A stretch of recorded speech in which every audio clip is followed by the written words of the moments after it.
Hi friends, అందరికీ నమస్తే అండి. ఈరోజు మా పాపది పుట్టినరోజు అండి. హాస్టల్ నుంచి అయితే తీసుకొచ్చాము. మాట్లాడద్దండి. ఆమెకి నచ్చిన వంటలు చేద్దామని అయితే వచ్చేసాము అనమాట. అయితే వైట్ రైస్ సాంబార్ అయితే చేసాము. నేనేమనుకున్నానంటే ఉట్టి కలర్ రైస్ లేకుండా సాంబారు చికెన్ అవి చేద్దాం అనుకున్నాను. లేదు మన బిర్యానీ చేసి పెట్టాను అడిగింది. బిడ్డ అడిగినప్పుడు చేయాలి కదండి, అందుకని ఆమె కోసం బిర్యానీ కూడా యాడ్ చేసాం అనమాట. అయితే ముందుగా మీకు 4 కేజీల చికెన్ రోస్ట్ నా స్టైల్ ఎలా చేస్తాను చూపిస్తాను, చూసేసేయండి. ఇదిగో ఈ బాండిల్ అయితే చేయబోతున్నానండి. పెద్ద గ్యాస్ అయితే సెట్ చేసేసుకున్నా.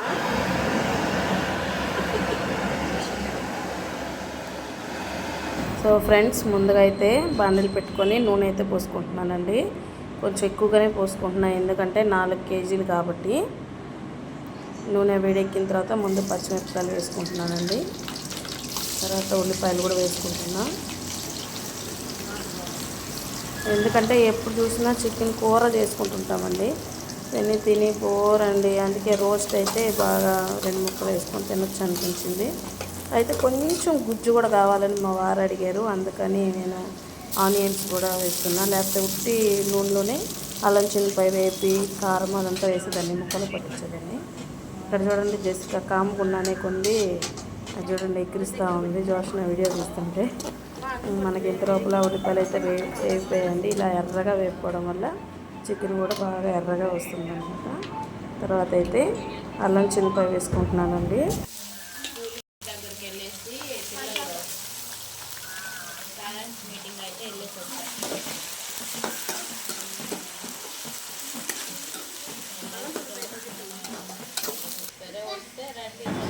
అల్లం చిన్నపాయ కూడా బాగా వేగే లోపల చికెన్ అయితే శుభ్రంగా కడుక్కొని వచ్చేసామండి.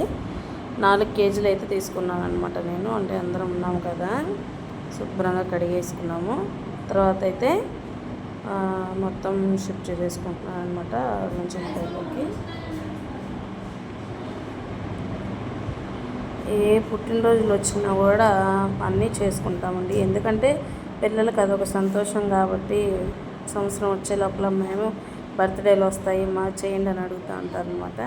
ఇంకా పిల్లలు అడిగితే చేయకుండా ఉండడం ఎలానండి, అందుకనే సంతోషంగా ఫ్యామిలీ మొత్తం కలుసుకొని చేసుకుంటాం అనమాట. తర్వాత చికెన్లోకి ఉప్పు పసుపు అయితే వేసి ఆవగించాలి కాబట్టి వేసేస్తున్నాను. అన్నీ ఒకసారి పైకి కిందకి అన్నీ కలిసేలా కలిపెట్టేస్తున్నారండి. ఈసారి ఈ బాండిల్ మీద ఇంకొంచెం పెద్ద బాండిల్ అయితే తీసుకుందాం అనుకుంటున్నాను. ఇది 4 కేజీస్ అయితే పట్టింది. ఇంకా 7-8 కేజీలు పట్టేంత బాండిల్ పెద్దది కొనుక్కోవాలని ఆశ ఉందండి, తీసుకోవాలి ఈసారి. చూడండి, అన్నీ పట్టేసిన తర్వాత ఫైనల్గా కారం వేసేస్తున్నా. అయితే ఆడిచిన కారం అయితే తక్కువగా ఉందండి, సరిపోదు. అందుకని ప్యాకెట్ కారం 3 మ్యాంగో కారం అయితే వేస్తున్నా. నాకైతే కూరల్లో స్పైసీ ఎక్కువ ఉండాలండి, అందుకే నేను కారం కొంచెం ఎక్కువ వేసుకుంటాను అనమాట. కారం కూడా వేసేసాను. అంతా కొంచెం బాగా నీళ్ళు కూడా ఇంకిపోతే రోస్ట్ లాగా బాగా వస్తుంది అనమాట. చూడండి, నీళ్ళన్నీ ఇంకిపోతున్నాయి, కొంచెంగా నూనె పైకి తేరుతుంది అనమాట. అంతవరకు ఉంచుకోవాలి. ఆ తర్వాత చికెన్ మసాలా, గరం మసాలా అయితే వేసుకుంటున్నా లాస్ట్గా. కొంచెం ఎక్కువగానే వేసుకుంటున్నానండి, చెప్పానుగా కొంచెం స్పైసీలు ఎక్కువ ఇష్టపడతామని. అందుకని చికెన్ మసాలా, గరం మసాలా వేసేసాను. లాస్ట్గా టచ్చింగ్లో కొత్తిమీర అయితే వేసేస్తున్నాను అనమాట. చూడండి ఎలా వచ్చేసిందో.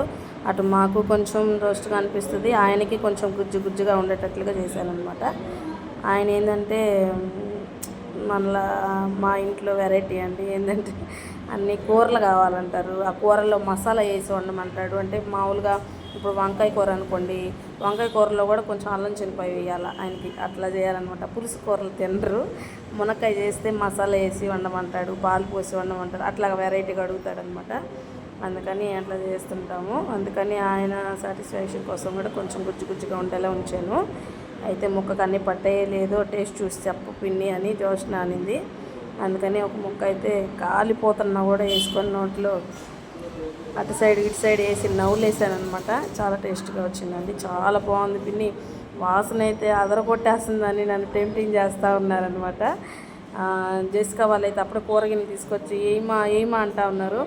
నన్ను మా వీడియో అయిపోయిన తర్వాత వేస్తానని చెప్పాను అనమాట. సూపర్ అంటే సూపర్గా ఉన్నది. ఈ లోపల బాండిల్ ఎత్తే లోపల ఉండు పిన్ని ఇది కూడా తీస్తాను నేను జోష్న. ఇంకా చూడండి అంతా తీసేసిందండి. సూపర్ అంటే సూపర్గా వచ్చిందనమాట. వీడియోనా ఎలా ఉందో ప్లీజ్ కామెంట్ చేసి చెప్పండి ఫ్రెండ్స్. లైక్ చేయడం మాత్రం మర్చిపోద్దండి.